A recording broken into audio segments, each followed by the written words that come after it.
Hello guys, welcome to my channel. आज मैं आपको मिलवाने वाला हूँ लोवेश सान से, जो कि जापान में 2 साल से काम कर रहे हैं। उन्होंने जापान जाने से पहले N5 लेवल इंडिया में ही क्लियर किया था। उसके बाद वहां जाके अपनी सारी की सारी स्टडी की है। जी लोवेश सान, आप अपने आप को थोड़ा इंट्रोड्यूस कर दीजिए। Hi Vishal, thank you for this call. And basically मैं लवेशु दिल्ली से हूँ एंड मैंने जो है अपनी लैंग्वेज स्टडीज कंप्लीट कर ली है। सो मैं अब N1 सर्टिफाइड हूँ। इस दिसंबर को ही मेरा N1 क्लियर हुआ है। सो majorly I am working at NEC corporation India. मैं वहाँ पे भी वर्क कर रहा हूँ एंड मैंने एक मेजर प्रोजेक्ट में मेरा पार्ट रहा है टोक्यो ओलंपिक्स 2020। मैंने उस प्रोजेक्ट के अंदर वर्क करा था as a service desk engineer and after that मैं मूव हो गया डिफरेंट प्रोजेक्ट में, जहाँ पे मेरा बाइलिंगुअल असिस्टेंट वाले रोल रहे हैं, similar to bilingual analyst. And further now again I am getting another new project, जहाँ पे मुझे एक नया डोमेन मिल रहा है जहाँ पे मुझे सीखना है। So there are some challenges because of technical field ज़्यादा है, so I need to match up the skills that is required apart from N1. Okay, so हमारे यहाँ पे क्वेश्चंस होने वाले हैं कि जापान में कैसे जाया जा सकता है, उनकी स्कॉलरशिप्स क्या होती हैं, जापान की रियल लाइफ और जो हम एक्सपेक्टेशंस लेके जाते हैं उसमें फर्क क्या है, आपको जॉब ढूंढनी है तो आपको क्या करना है, कॉलेज ढूंढना है तो आपको क्या करना है, ये सारी की सारी डिटेल्स के बारे में आप बात करेंगे उनसे। और मेरा सबसे पहला क्वेश्चन यही है कि हाँ, स्कॉलरशिप्स किस किस टाइप की होती हैं जापान जाने के लिए।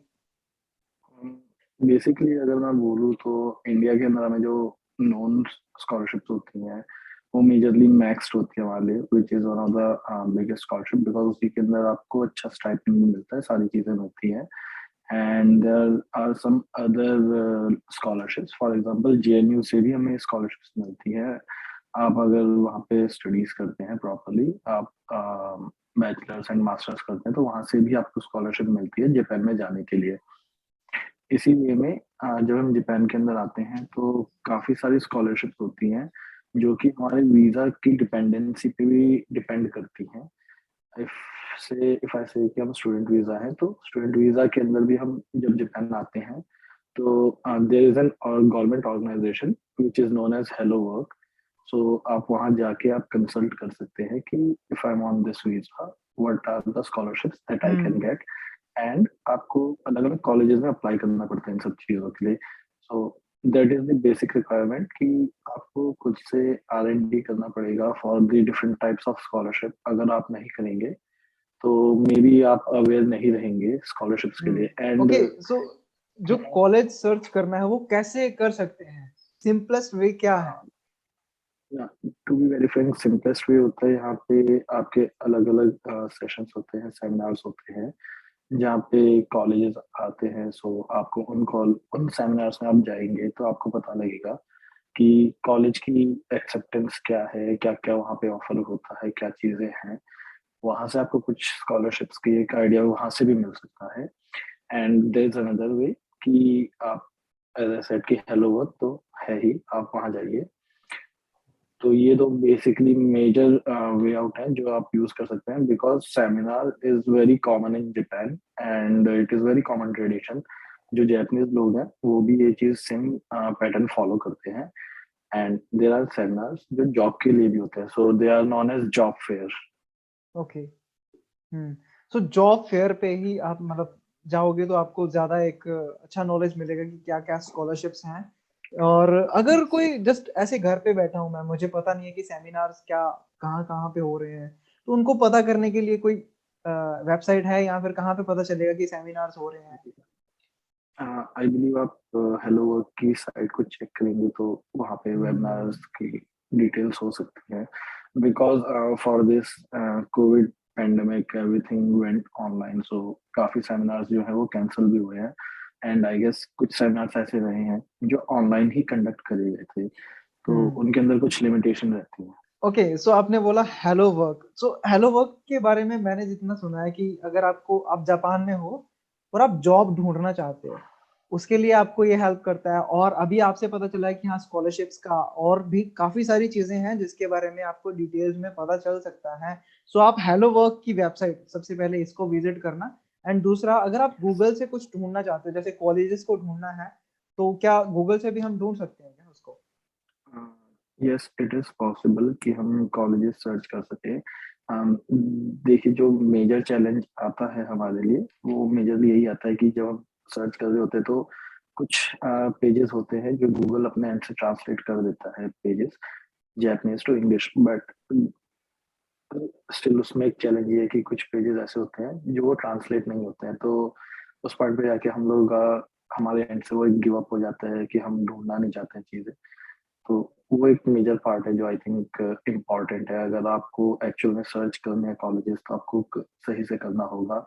एंड या एक चीज मैं बता सकता हूँ कि फॉर एडमिशन इन जापान, आपकी जो अटेंडेंस रेट है एंड जो आपकी जीपीए बोलते हैं, जो मार्क्स बोलते हैं, they definitely matter when you are applying for a college or something, because they will ask first कि what is your attendance.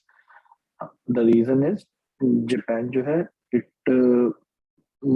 focuses more on paper written things rather than the speaking part or whatever you will communicate. They're not going to see you if you're applying, so they don't realize that who are you are.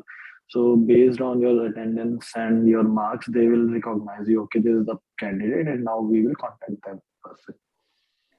Okay, so second question is कि ये जो jobs होती हैं, जैसे बहुत सारे लोग Japanese क्यों पढ़ रहे हैं, बेसिकली उनको जॉब चाहिए। तो जो जॉब्स होती हैं, ओनली जापानीज को पढ़ के ही क्या जॉब्स मिल जाती हैं, या फिर जापानीज के अलावा कोई ना कोई और चीज उनको आनी ही चाहिए जो उनकी जॉब्स लेने में भी हेल्प करें? एक्चुअल में किस फील्ड में उसको वर्क करना चाहिए सभी को? देखिए, मैं बहुत जनरल सी बात बोलूंगा कि आप अगर जापान आ रहे हैं एंड यू आर सेइंग कि मेरे को जापानीज आती है, सो आप खुद सोच के देखिए, आप एक ऐसी कंट्री में जा रहे हैं जहाँ पे जापानीज लैंग्वेज उनकी मदर टंग है, and now you are saying कि मुझे जापानीज ही आती है खाली, मैं इसके अलावा मेरे पास कोई और स्किल सेट नहीं है, तो what they can offer you? तो they are not going to offer you a complete white collar job or something like that. आपको उस पॉइंट पे कहीं ना कहीं कॉम्प्रोमाइज करना होगा, या आपको कोई ऐसी लाइन पकड़नी होगी जहाँ पे जापानीज और इंग्लिश का थोड़ा बहुत यूटिलाइजेशन हो, and then you will gain experience gradually. That is the major thing. Okay. So whenever you go for interview, they will ask, apart from Japanese, what more you have.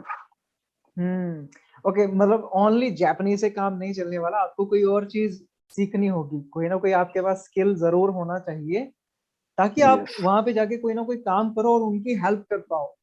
Okay, so ये yes. Skills की बात करते हैं कि अभी students के काफी मुझे इंक्वायरीज आती हैं कि वो क्या पढ़ें।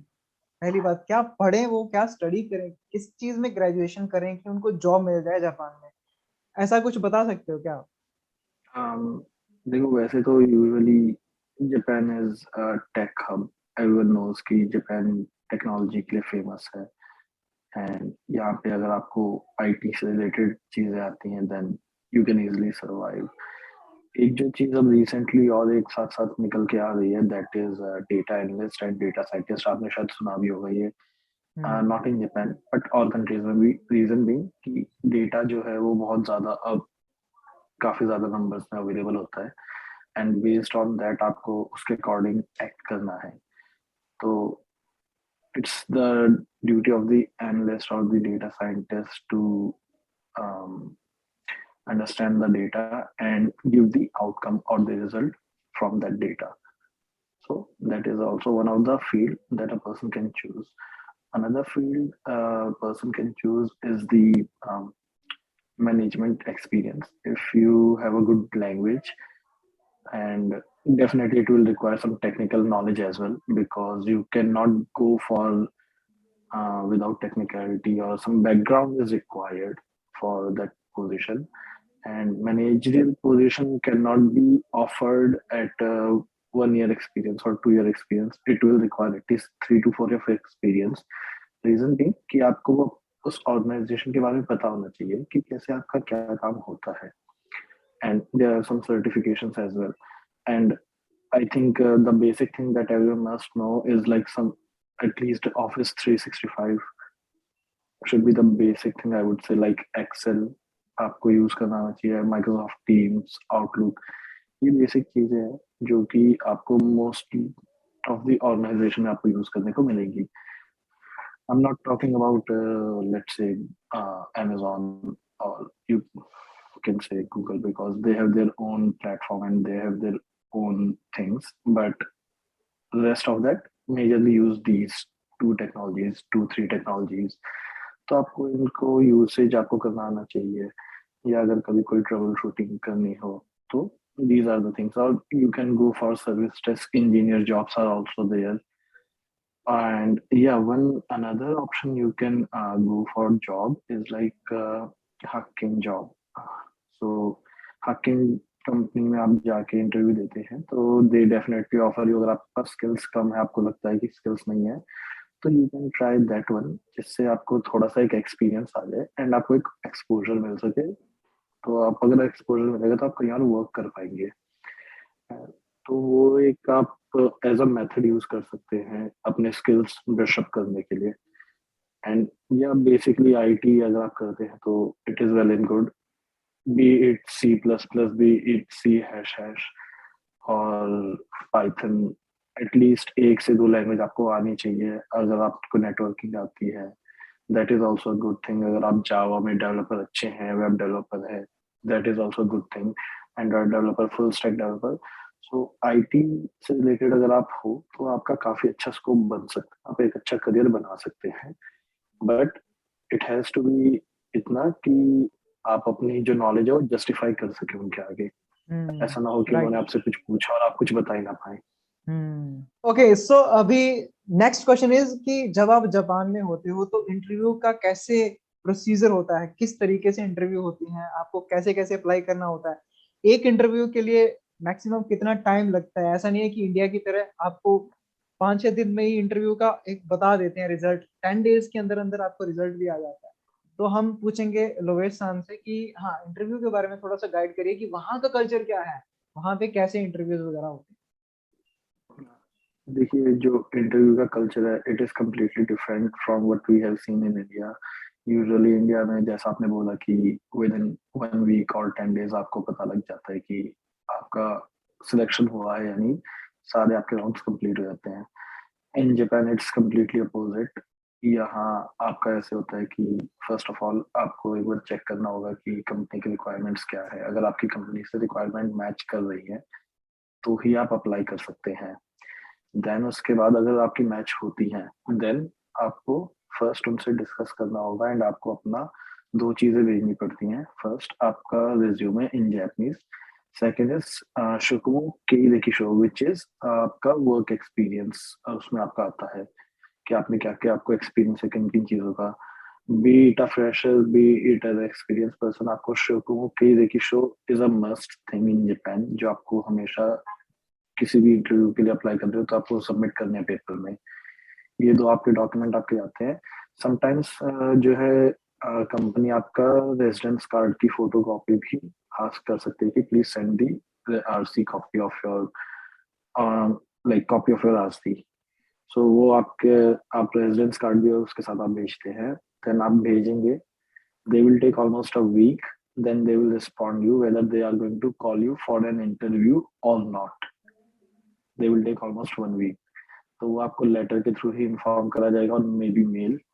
वही 1 वीक आपका सिर्फ इसी में लगा है अभी कि आपने अपना रिज्यूमे भेजा है. फॉर एग्जाम्पल आपका इंटरव्यू हो जाता है, then again they will ask you for time slots and it's good कि आप एटलीस्ट 3 to 4 टाइम स्लॉट्स आप उनको दें जिससे वो डिसाइड कर सके. सो बेस्ट यही रहेगा मिनिमम 4 तो आप दीजिए अपनी तरफ से टाइम स्लॉट. अगर आप नहीं देते आप उनको 1 या 2 ही लिख के देंगे तो they will be little bit hesitate while taking the interview. उनके पास एक टाइम ड्यूरेशन आप कम दे देते हो, तो आप वो एक टाइम स्लॉट प्रॉपरली आप कैलकुलेट करके दीजिए. then they will respond you back again. So this only this first round interview conduct करने का 1 और 1 वीक ऑलमोस्ट ले लेता है. सो 2 वीक्स अभी तक हमारे होते हैं एंड अभी तक हमारा फर्स्ट राउंड नहीं हुआ है. नाउ आप फर्स्ट राउंड देंगे, then they will, I am taking 2 scenarios कि जहाँ पे आपको 2 राउंड आपके होंगे और एक एचआर का, एक मान के चल रहा हूँ कि हो सकता है.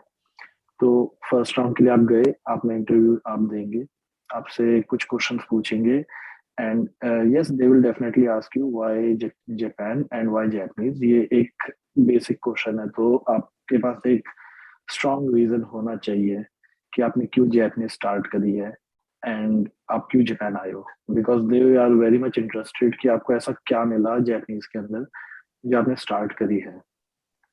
तो ट्राई टू बी रियल, जो भी एक्चुअल चीज है आपको बताइए. It will definitely help you to understand, because अगर आप बताते हैं कि आपको एनीमे पसंद था या जापान का कल्चर पसंद था, तो कैसे पसंद था, क्या चीजें पसंद थी. They are very focused on minute details. So ये सारी चीजें वो एक देखते हैं. आपको इंटरव्यू आप देंगे, आपका इंटरव्यू होगा, देन उसके बाद आप आ जाएंगे. Again it will take 1 week to let you know your result कि आप पास हुए हैं या फेल. लेट से आप पास हो गए, again they will ask you कि आप हमें नेक्स्ट वीक के अंदर आप हमें बताइए. Again they will ask you for slots and again आपका फिर सेकंड राउंड होगा. सेकंड राउंड में आपसे फिर जो भी मे बी टेक्निकल राउंड हो या मे बी जैपनीज राउंड हो, it can be vice versa. So जो भी राउंड होगा फिर वो आपका, फिर आपको रिस्पॉन्ड, इसी के अंदर आपका 1 वीक पूरा लग जाएगा. और यहाँ तक आपका ऑलमोस्ट 1 मंथ निकल चुका है, आपके 4 वीक्स निकल जाते हैं.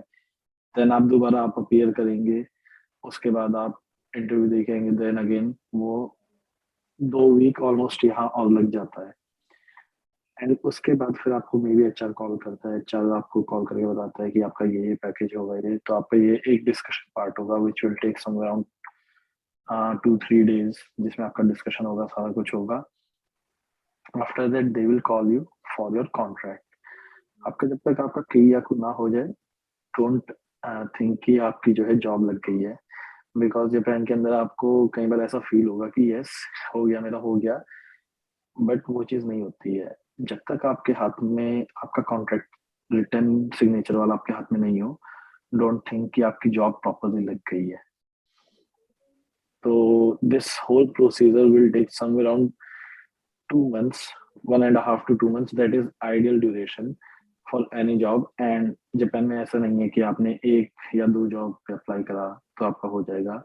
It will take you almost 20 or 30 round companies to appear. And उसके बाद जाके इफ यू सी, आप 2 या 3 जगह से ही आपको कॉल बैक के लिए आएगा एंड 1 या 2 जगह पे आपका सिलेक्शन होगा.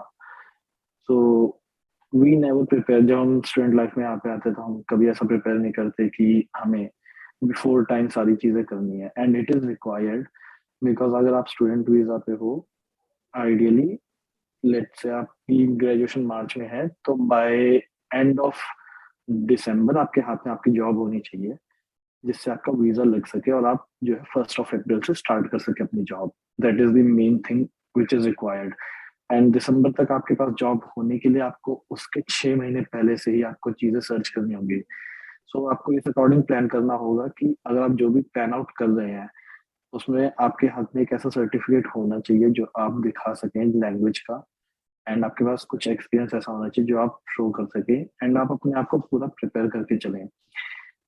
तो ये चीजें हैं जो आपको रिक्वायर्ड है. हम मान के चलते हमें पता भी है कि आपने एक में कर दिया, देन आप एलिजिबल नहीं है उसमें at least for another 3 or 6 months और may be 1 year as well. कुछ कुछ ऑर्गेनाइजेशन में ये होता है. तो if you get selected for, if your profile gets selected, then it's completely your luck. And don't expect कि सैड नहीं होना कि नहीं मेरा नहीं हुआ या कुछ, बिकॉज जापान के अंदर 1-2 इंटरव्यूज नहीं, आपको बहुत सारी कंपनीज के इंटरव्यूज में अपीयर होना होगा. एक जॉब आपको चाहिए उसके लिए. ओके. सो मतलब पहली बात कि जॉब अगर आप 1-2 कंपनीज में अप्लाई करते हो तो ऐसा नहीं है कि आपको इतना ही करना पड़ेगा और जॉब मिल जाएगी, आपको कम से कम 20 और 30 कंपनीज में लगातार इंटरव्यूज देने पड़ेंगे, फिर जाके आपके पास जॉब आएगी। ओके। एंड एक लास्ट पॉइंट और ऐड करना चाहूंगा इसी के अंदर कि जापान के अंदर अपना एक ट्रेडिशन, एक कल्चर है to go for an interview. You have to be in complete suit. आपको कोट, टाई, पैंट, शर्ट ये ही पहन के जाना है। आपके शूज कंप्लीटली ब्लैक होने चाहिए। It's good if you are going in complete formal, and you must carry a bag, hmm. An official bag जो कि एक यूज किया जाता है, because these are the basic things which depicts, yes, you are very much interested in their culture. Okay. ये बहुत basic चीज है बट हमें पता नहीं होती उस टाइम पे। हमें लगता है कि नहीं ये चीजें इतना इफेक्टिव नहीं होती, बट हम्म। जब हम जापान के अंदर इंटरव्यू लेते हैं तो these are the first basic impression when we are going to appear an interview. Okay, so जहाँ पे आप जॉब करना चाहते हो उसी के कल्चर के अकॉर्डिंग आपको इंटरव्यू देना पड़ेगा। काफी अच्छी बातें पता चली हैं अभी हमें रवेश खान से कि हाँ इंटरव्यू में आपको कैसे जाना चाहिए, क्या क्या आपको एक्सपेक्टेशंस आपकी क्या करते हो कि हाँ मैं मेरे को जाते ही जॉब मिल जाएगी, 2-3 कंपनीज देखूंगा मिल जाएगी। बट रियलिटी में वहां पे जो स्टूडेंट जाते हैं वो थोड़ा सा सफर करते हैं, इसी कारण करते हैं क्योंकि उनको रियलिटी पता नहीं होती है। तो इसीलिए मैं लवेश खान से इंटरव्यू कर रहा हूँ, उनका पूछ रहा हूँ कि उन्होंने क्या क्या प्रॉब्लम्स फेस करी, ताकि आप पहले से ही रेडी, अपना माइंड पहले से ही रेडी करके जाओ कि हाँ मुझे ये वहां पे जाके करना पड़ेगा। ओके, सो अभी बात कर लेते हैं सैलरी के बारे में। जैसे कोई पर्सन है वो इंडिया में पहले ही काम कर चुका है, क्या यस। उसको भी अपनी सैलरी जो है, जो वो एक्सपेक्ट करता है कि मेरा एक्सपीरियंस इतना है, वहां पे जापान में जाके भी उसको उतना मिलेगा या फिर थोड़ा इंक्रीमेंट मिलेगा, या फिर उसको जाते ही जापान के लेवल के हिसाब से सैलरी मिलेगी? इसका कुछ थोड़ा सा गाइड करिए। देखिए मैं आपको इस चीज में यही बताऊंगा कि एक्सपेक्टेशंस जो है हमारी काफी डिफरेंट रहती है सैलरी के टर्म्स में। Japan is not a country जहाँ पे आप उतना ज्यादा पैसा यू कैन मेक। यूजुअली हम जब कनाडा जाते हैं या हम यूएस जाते हैं, इन कंट्रीज में जाते हैं, तो वी हैव थिंकिंग कि नहीं हम बहुत सारा अर्न कर सकते हैं, बहुत अच्छे से अर्न कर सकते हैं। But in Japan the reality is completely different. They have different standards in terms of salary. यहाँ पे लोगों की सैलरी जो है 2 लाख येन से स्टार्ट होती है, which is initial salary for students in for even Japanese people and foreigners. Actually foreigners की ज्यादा ही है। जैपनीज जो लोग हैं यूजुअली वो 1,70,000 से स्टार्ट करते हैं, उनकी इनिशियल सैलरी होती है। बट बीइंग अ फॉरनर हमारे जो है एक्सपेंसेस डिफरेंट होते हैं। एंड आई थिंक जो एक पार्ट है जो हम हमेशा मिस करते हैं जापान के अंदर, हमें नहीं पता होता, वो यही है कि आपकी सैलरी का ऑलमोस्ट 10% और मे बी 20% जो है आपका यहाँ के पेंशन, हेल्थ इंश्योरेंस, टैक्स, इन सब में ही आपका जाता है, जो हम मान के नहीं चलते। तो अगर आपकी 2 लाख सैलरी बोलते भी हैं तो इन हैंड आपका समवेयर अराउंड 16.5 होता है। Now coming to the other point कि अगर मेरे पास एक्सपीरियंस है, प्रीवियस एक्सपीरियंस, तो मेरी सैलरी में इंक्रीमेंट होगा या नहीं। बेसिकली डिपेंड्स कि आपका किस टाइप का एक्सपीरियंस है। अगर आपका एक्सपीरियंस जिस कंपनी के लिए आप अप्लाई कर रहे हो जापान में उससे मैच नहीं करता, तो they are going to consider you similar to fresher, and आपको एज अ फ्रेशर कंसिडर करके उसी के अकॉर्डिंग पैसे आपको वो प्रोवाइड करेंगे। If in case you are experience, then वो आपका एक्सपीरियंस अगर रिफ्लेक्ट होता है इंटरव्यू में, तो आप एक्सपेक्ट कर सकते हैं कि यस आपको एक बेटर सैलरी मिल सकती है। यानी आप एवरेज सैलरी को जो है आप क्रॉस कर पाओगे। एवरेज सैलरी का स्लैब जो है वो आप क्रॉस कर सकते हो। So that is completely depend on that part कि आप वो उतना कर पा रहे हो या नहीं। तो आपको एक्सपीरियंस जस्टिफाई होना चाहिए, बिकॉज जापानीज लोग जो हैं they are very much on papers. वो हर एक चीज को ना रिटर्न फॉर्मेट में रखते हैं। तो even if there is any situation, they completely write it and they will definitely try to ask you in that interview.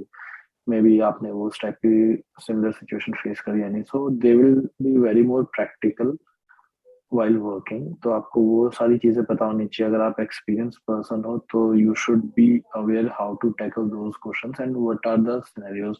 And ऐसा नहीं लगना चाहिए कि आपने उसी टाइम पे अपना एक सिनेरियो कोई क्रिएट करा है. It should look like legit, कि हाँ सच में ऐसा हुआ होगा. तो वो जब आप बताएंगे अपने इंटरव्यू में, वो आपके इंटरव्यू के से ही पता लग जाएगा, आपके बोलने की वजह से. बिकॉज यहाँ पे इंटरव्यूअर उतने होते हैं समझदार कि उन्हें पता लग जाता है कि आप कहाँ तक क्या चीजें आप सही तरीके से बता रहे हो क्या नहीं.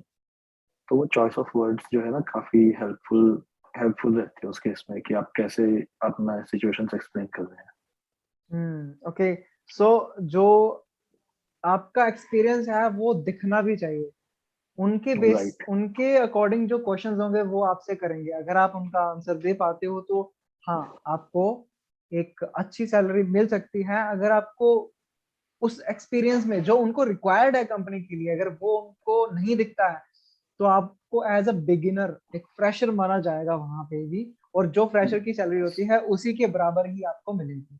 ओके. यस, एंड यहाँ पे ऑलमोस्ट एक स्टैंडर्ड भी डिफाइंड है कि अगर आप बैचलर हैं तो आपकी 17 या 18 मान से आपकी स्टार्टिंग होगी. और आप अगर मास्टर्स हैं तो आपकी 20 या 22 के आसपास स्टार्ट होती है. तो इन हैंड आपका समवेयर अराउंड 18-19 ऐसा कुछ आता है. सो अगर आपने यहाँ से मास्टर्स कर भी रखी है, still you are get will get this much of amount until and unless आप एक एमएनसी के लिए वर्क नहीं करते. Because MNC works very different from normal Japanese organisation. वहाँ आपकी आपको पे स्केल आपको शायद से आपको इजीली अच्छा मिल जाता है, आप एवरेज को क्रॉस कर सकते हो. बट इट स्टिल डिपेंड्स कि आपकी जो है नॉलेज कैसी है. एंड आपको इजीली आप एंटर नहीं कर सकते जापान में रह के. बड़ी ऑर्गेनाइजेशन में एंटर करना is a difficult challenge I would say. Hmm. To like हर कोई नॉर्मल कंपनी में आता है एंड यहाँ पे आप एमएनसी में बहुत डिफिकल्ट होता है एंटर करना. 18 मान हो गए आपके समवेयर अराउंड 1,23,000. बट जिसमें आप मान के चलिए कि आपका 1 लाख का तो जापान का ही एक्सपेंस हो जाएगा. हम्म. तो you are saving somewhere around 80,000 and which is equal to 50,000. तो that is the amount you are going to save. So आप वो चीजें कैलकुलेट करके चलिए कि अगर आप इंडिया में रह के वो चीजें आप उतना अमाउंट ले सकते हो या नहीं ले सकते, आप उतने कैपेबल हो या नहीं.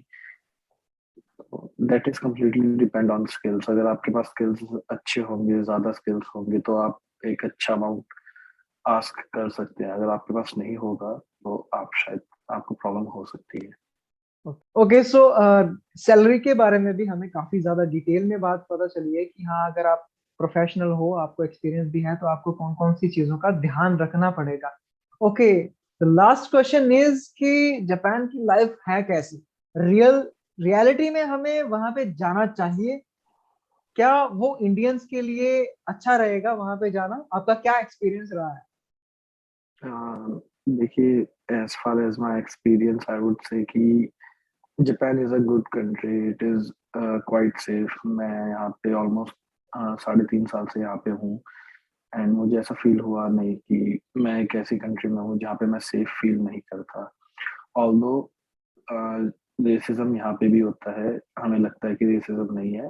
बट जैपनीज का racism rather than being on words, वो एक्शंस के थ्रू आपको रिफ्लेक्ट होगा. तो ऐसा नहीं है कि आपके साथ वो बोलेंगे, बट बोलने की जगह they will show you bye their actions. For example, अगर आप ट्रेन में चढ़ रहे हैं एंड अगर आप साथ में बैठ गए तो they will simply stand up and go to other seat. ये एक एक्चुअल एग्जांपल है जो होता है. तो रेसिज्म ऐसे ही इनके एक्शंस के थ्रू होते हैं, जो भी चीजें होती है. एंड काफी चीजें होती है, जैसे आप कुछ घर लेने जाते हो तो there are like completely set of rules कि हम इस टाइप के घर जो है गाइजिन फॉरेनर्स को नहीं देंगे. ये इनके लिए होता है. तो वो पूछते हैं कि आपको किसके लिए चाहिए, आपको एज अ फॉरेनर के लिए चाहिए या आप जैपनीज हो. एंड आपका गारंटर जरूर होना चाहिए अगर आप घर लेने जाते हो. तो इट इज कम्प्लीटली डिफरेंट जो हम सोचते हैं. एंड यहाँ के घर जो है उतने बड़े नहीं होते हैं जो हम सोचते हैं इंडिया में. कि जैसे हम इंडिया में सोचते हैं हाँ जी मेरा एक बड़ा सा रूम है तो हम सोचते हैं अरे नहीं यार ये रूम काफी छोटा है, बट एक्चुअल में अगर हम मैं बोलूँ तो जापान के रूम काफी छोटे होते हैं, एंड आपको उसी छोटे रूम के अंदर सारी चीजें आपको एडजस्ट करनी होती है, which is a difficult task. तो ये चीजें आपको सीखने को, एक एक्सपीरियंस आपका डिफरेंट रहेगा ऐसे में। एंड फूड, अगर आप वेजिटेरियन है तो it is quite challenging for you, because यहाँ पे उतने ज्यादा आपको रिसोर्सेज इजीली अवेलेबल नहीं होंगे फॉर फूड, क्योंकि लोग जो है यहाँ पे वेजिटेरियन उतना खाना नहीं खाते हैं। तो आपको डिपेंड करना होगा, कुछ लिमिटेड आइटम्स ही होती हैं, तो अगर आप घर पे ही बना सकते हैं जितना ज्यादा आपके लिए बेस्ट रहेगा। वेज के अंदर वही है। एंड अगर आप चिकन खाते हैं तो चिकन में भी आपके पास ऑप्शंस होते हैं, बट स्टिल आप जो भी खाना खा रहे हैं तो आपको देख के खाना पड़ेगा, बिकॉज यहाँ पे बीफ एंड पोर्क के कुछ पोर्शंस जो है या कुछ मिला होता है। इवन इन चिप्स, यूजुअली हम बोलते हैं कि चिप्स काफी सही होती है, बट चिप्स के अंदर भी वो चीजें होती हैं। तो अनटिल अनलेस आपको वो कांजी पड़नी नहीं आती घी की और पोर्क की, तोरिनिको की, तो आपको पता नहीं लगेगा, आप वो खा लोगे। तो ये चीज जो है आपके लिए बहुत ज्यादा जरूरी है अगर आप जापान में रह रहे हैं तो। If you are staying in city तो cycle is the best thing to have. Without cycle आप सरवाइव जल्दी से नहीं कर पाओगे, आपके लिए काफी चीजें चैलेंजिंग हो जाती हैं। बीइंग अ स्टूडेंट मैंने वो लाइफ देखी है। एक साइकिल जो होती है वो काफी हेल्प करती है, आपको कहीं पे भी जाना है या कुछ है तो it will definitely help you. आप हर टाइम जो है पब्लिक ट्रांसपोर्ट में भी, स्टूडेंट लाइफ में हम इनिशियली हमें डर रहता है कि हम उतना स्पेंड नहीं कर सकते। एंड आई वुड से मेरे पूरे एक्सपीरियंस में कि अगर हम जापान आते हैं तो फर्स्ट ऑफ ऑल हमें एक बार दोबारा सोचना चाहिए कि क्या ये कंट्री हमारे लिए है, हमें यहाँ पे जाके रहना है। Because the basic challenge you are going to face is the language barrier. अगर आपको इंग्लिश आती है सिर्फ और जापानीज नहीं आती है, आप स्टे कर लोगे बट आपके लिए काफी चैलेंजिंग रहेगी वो लाइफ। Although okay. सारी चीजें लिखी होंगी, सब कुछ होगा, but still it is challenging because लोगों से आप इतने ज्यादा बातचीत नहीं कर सकते हैं। Hmm. And if you are staying in a place like Tokyo or Osaka, लोगों की लाइफ काफी बिजी है, पीपल डोंट हैव टाइम। तो यूजुअली यहाँ पे यही बोला जाता है कि टाइम इज मनी, एंड वो एक्चुअल में यहाँ पे रिफ्लेक्ट होता है। राइट। आप एकदम से, एंड यहाँ के कुछ एथिक्स एंड कल्चर्स हैं जो कि यहाँ पे बहुत ज्यादा फॉलो करे जाते हैं। तो अगर आप आ रहे हैं तो पहले आप प्लान करके चलिए आपको यहाँ पे सच में आना है या नहीं। और अगर आ रहे हैं, please make a complete plan by your self. वो आपके लिए बहुत हेल्प करेगा, क्योंकि आपको पता होना चाहिए कि आप किस स्टेज पे आपको कहाँ तक रहना है। जब मैं आ रहा था तो मेरा एक गोल था कि I have to complete N2, at least N2 by the time of my graduation, जो कि मेरा फुलफिल हो गया। But still due to Covid, for some XYZ reason मेरी जॉब चली गई थी। Then I somehow survived that duration, hmm. 6 7 months। एंड गवर्नमेंट की तरफ से भी सपोर्ट मिला था। वी रिसीव्ड 1 lakh ही, and like all the foreigner people they received 1 lakh, which is a big thing because यहाँ पे काफी लोग रहते हैं और हर एक इंसान को उस टाइम पे गवर्नमेंट ने यहाँ पे 1 लाख दिए थे, तो बहुत बड़ी चीज थी। And also we were very lucky enough कि हमें स्टे करने का मौका मिला, हमें पार्ट टाइम जॉब्स अलाउ हो गई थी हमारे वर्किंग वीजा पे। यूजुअली आप वर्किंग वीजा पे आप पार्ट टाइम जॉब्स नहीं कर सकते हो, but only for that duration हमें अलाउ हो गई थी, and we stayed here. Okay. That help me a lot. Hmm. Okay. So ये जो आपने बात बोली कि हाँ ट्रेन्स वगैरह में काफी ऐसा थोड़ा क्रिटिसिज्म देखने को मिलता है, इवन ये तो मैंने बहुत ज्यादा सुना है। इवन हर एक जो यूट्यूबर है वो इसको मेंशन जरूर करता है कि हाँ ट्रेन्स वगैरह में ऐसा देखने को मिल जाता है। हाँ, इंडिया में ऐसा नहीं है। इंडिया में तो वो हमारे जैसे लोग होते हैं, हम बात करना चाहते हैं, हमारा थोड़ा उल्टा होता है। हाँ।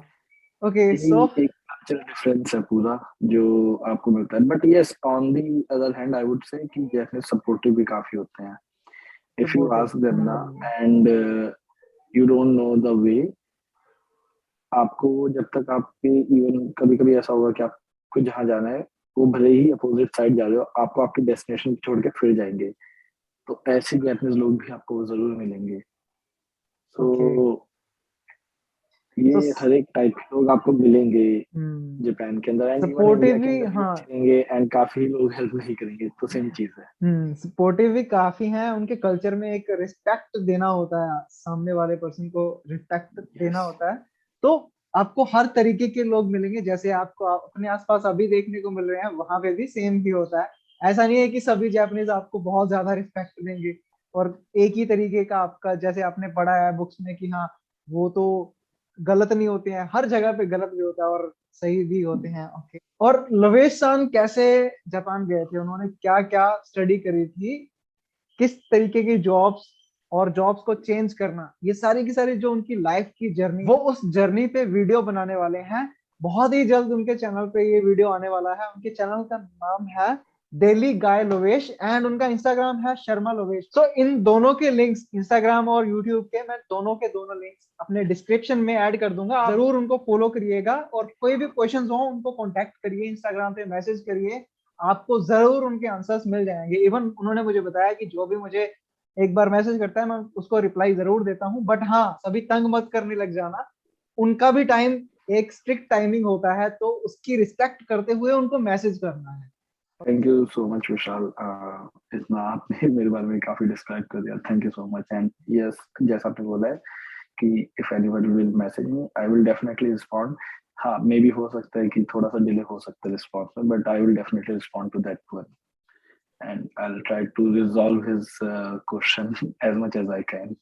ओके, सो काफी सारी चीजों के बारे में आज हमने डिस्कस किया है। हमने मेनली, अगर आपको जॉब के लिए जाना है जापान में तो क्या चीज आपको करनी चाहिए, जैसे आईटी हब है जापान, तो उसमें आपको लैंग्वेजेस वगैरह आनी चाहिए। डाटा साइंस, डाटा साइंटिस्ट का काफी आजकल चल रहा है, तो जापान में भी उसकी काफी ज्यादा रिक्वायरमेंट है। आप जरूर ट्राई करिएगा। और इसमें आपने जो जैसे इंटरव्यू के बारे में जाना है कि इंटरव्यू एक महीने का भी नहीं होता, 1.5-2 महीने लग जाते हैं, तो उसकी तैयारी आपको करके जानी है कि आपको पता होना चाहिए कि मैं कहाँ पे अप्लाई करूंगा, कौन कौन सी कंपनीज है, मैं जल्दी से जल्दी उन पे अप्लाई कर दूं, उनका प्रोसीजर क्या है, क्या उनमें भी इतना ही टाइम लगता है। और जापान, हाँ जैसे आपको पता है कि जापान सेफ है और थोड़ा सा आपको देखने को मिलेगा, बट हाँ बहुत ज्यादा सपोर्टिव लोग होते हैं वहाँ के। ज्यादातर मैंने सभी से यही सुना है कि हाँ बहुत ही हेल्पफुल होते हैं। ओके, सो थैंक यू लवेश सान, आपने हमें बहुत सारी इंफॉर्मेशन दी है आज की इस वीडियो में। Thank you Vishal, thank you so much, आपने इतना टाइम प्रोवाइड करा, and hopefully we will connect again in some other video. Okay, so आप लोगों की और भी जो भी क्वेरीज होंगी जापान के बारे में, मुझे कमेंट सेक्शन में जरूर बताना। उसके लिए मैं लवेश खान को जरूर कांटेक्ट करूंगा कि हाँ इनके बारे में भी हमें बताइए। और हाँ, एक बार उनके चैनल पे और उनके इंस्टाग्राम पे जरूर विजिट करना, आपको बहुत सारी इंफॉर्मेशन जानने को मिलेगी। वो ब्लॉग्स वगैरह बनाते रहते हैं, तो उनके ब्लॉग्स भी बहुत ही एक यूनिक होते हैं, एक रियल फीलिंग होती है उनमें, रियल एक टच होता है, कुछ डुप्लीकेट नहीं लगेगा आपको। बिल्कुल एक जो सिंपल लाइफ होती है जैसे आप वहां पे जाके जियोगे, वो टच आपको देखने को मिल जाएगा। तो जरूर चेकआउट करना उनका चैनल। ओके गाइस, मिलते हैं आपसे एक नए वीडियो में, तब तक के लिए sayonara. And apart from this hello work and seminars, LinkedIn is also one of the thing जो आप यूज कर सकते हो for job hunting, because वहाँ पे आपको different kind of profile आप जो है explore कर सकते हो। तो वहाँ पे भी आप कोशिश करिए। and there is one another site known as DODA, DODA। So okay. ये एप्लीकेशन, ये वेबसाइट भी अगर आप एक्सेस करते हैं तो यहाँ से आपको अप्लाई कर सकते हैं। तो बेसिकली कोशिश करिए कि आप जॉब डिस्क्रिप्शन देखिए एंड कोशिश करिए मैच करने की। And hacking is also one of the option जो आप यूज कर सकते हैं, हक्किन गाइशा, जहाँ से आपको ऑप्शंस मिल सकते हैं जॉब के लिए। तो ये 2-3 चीजें आप ट्राई करेंगे तो काफी चांसेस हो सकते हैं आपको जॉब मिल सके। बट आपको थॉरोली ये सारी चीजें करनी है अलोंग विद योर स्टडीज, अगर आप स्टडी वीजा पे आ रहे हैं तो। और राइट। वर्किंग है तो फिर तो उस केस में इतना प्रॉब्लम है नहीं, बिकॉज आप इनिशियली आप जॉब पे आएंगे तो आपका वो एक्सपीरियंस कंटिन्यू होता रहेगा। ओके। यहाँ का पूरा मजा लीजिए, तब देखिए जापान एक्चुअल क्या है। वहां से बैठे बैठे लोगों को बहुत सारी गलतफहमियां रहती है, यहाँ आने के बाद सब क्लियर होता है। तो एक बार जरूर आज जापान आइए और देखिए, नौकरी भी करिए यहाँ पे, बहुत अच्छा है, मतलब मस्त। पैसे वैसे भी मिलते हैं, करियर का ग्रोथ भी है, इंडिया जाएंगे तो और भी अच्छा है। बट एक चीज अभी मैं यही बोलूंगा कि आने से पहले अपनी पूरी प्लानिंग जरूर करिए हाँ, कि प्लानिंग आपको कर लीजिए क्या एकदम। करना है, बिकॉज प्लानिंग अगर आप नहीं करेंगे तो आपको पता नहीं लगेगा कि आप कहाँ पहुंचे हो। तो बेसिकली अगर आप कोई और भी कहीं पे भी स्टडीज करोगे तो आपको एक स्टेप होता है एक कंटिन्यूअल इम्प्रूवमेंट में, वेयर वी आर। सो उसमें हमें देखना होता है कि हम अभी कहाँ हैं और अभी हम कहाँ थे, तो वो एक अंडरस्टैंडिंग जरूरी है। सो वो जरूर अपनी ध्यान रखिए कहाँ पे हम क्या कर रहे हैं। कोई बात नहीं, प्रोफेसर। बाकी तो बताने के लिए कोई अरे दिक्कत नहीं नहीं है, आप नहीं, एकदम दुबे भाई भी हमारे। जब मन करे आपका तुरंत फोन घुमा दिया कीजिए। अरे कोई प्रॉब्लम थैंक यू भाई।